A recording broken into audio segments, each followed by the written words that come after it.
Bonjour.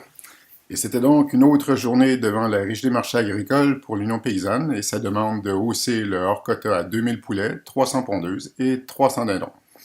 Donc, jeudi 1er novembre, en gros, les plaidoiries ont commencé, autant de la part des éleveurs de volailles du Québec, donc une des filiales de l'UPA, une partie de la plaidoirie de l'Union paysanne, le Conseil des abattoirs également.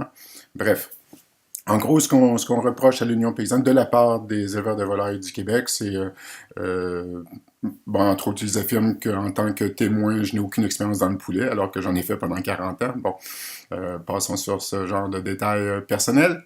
Ensuite, ils nous reprochent d'être rétrograde, de ne pas tenir compte justement de la demande des consommateurs. Nous accusent évidemment de ne pas respecter les règles élémentaires de biosécurité, etc. Bon.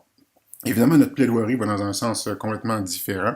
Ils affirment également que toutes les discussions sur le manque de démocratie des plans conjoints, c'est hors d'ordre, que ça n'a absolument aucun lien avec la chose.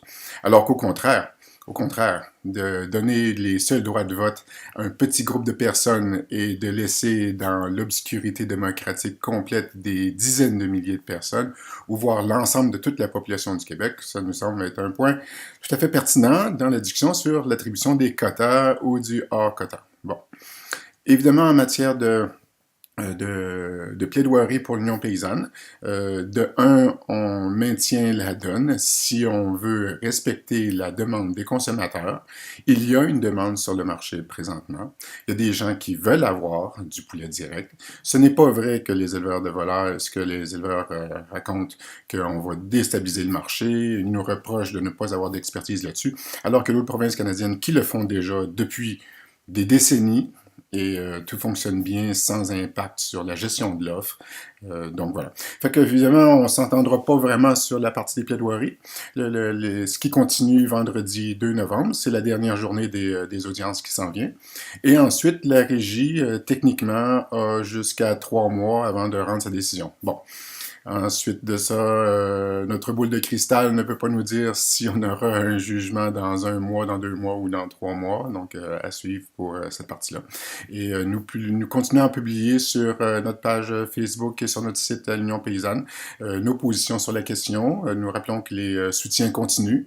Donc, nous avons toujours besoin de votre participation, contribution financière ou de vos lettres d'appui. On reçoit toutes sortes de témoignages très éloquents, entre autres une dame de Gaspésie qui nous mentionne qu'elle vend des œufs et elle est limitée présentement à la centaine de poules prescrites hors quota.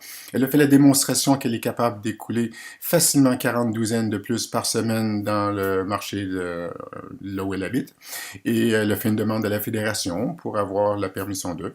Ils l'ont laissé traîner pendant 3 mois de temps pour finalement lui dire non, non, c'est tout à fait invraisemblable que vous arriviez à vendre ces œufs-là. Donc, on vous refuse toute forme d'autorisation. C'est ce genre de témoignage-là qu'on apprécierait de votre part pour faire la démonstration à la Régie des marchés agricoles qu'effectivement de demande est tout à fait justifiée et ne constitue aucun préjudice pour la gestion de l'offre actuelle.